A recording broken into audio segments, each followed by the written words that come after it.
નમસ્તે દર્શક મિત્રો, હું શ્રુતિ મોજીદ્રા સ્પીડ ન્યૂઝ 17 માં તમારું સ્વાગત કરું છું. તો જોઈએ આજના મુખ્ય સમાચાર. વરાછામાં સુમૂલના નકલી ઘી સાથે 2 દુકાનદારની ધરપકડ. સુમૂલ ડેરીના લોગો સાથે 12 પાઉચ મળ્યા. ઘી સુનિલ નામનો ઈસમ આપી જતો હતો. વરાછામાં અરિહંત કિરાણા અને Gandhi kirana and dry fruit wholesale દુકાનમાં સુમૂલ ડેરીના સ્ટાફે ગુરુવારે સાંજે વરાછા પોલીસને સાથે રાખી રેડ કરી હતી. પોલીસે પાલિકાના ફૂડ વિભાગની મદદ લીધી હતી. દુકાનમાંથી 1 લીટરના 7 અને 500 મિલીના 5 પાઉચ મળી આવ્યા હતા.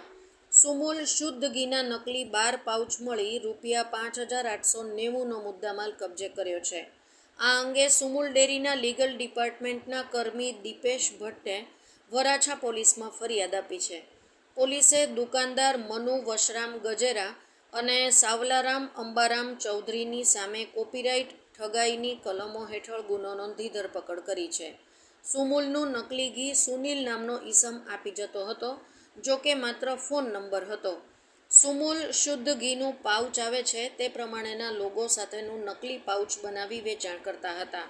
નકલી ઘીમાં ટોળકીએ સુમૂલ ડેરીના લોગો, ટ્રેડમાર્ક તથા FSSAI નંબર તેમજ એગમાર્ક લોગોનો ઉપયોગ કર્યો હતો.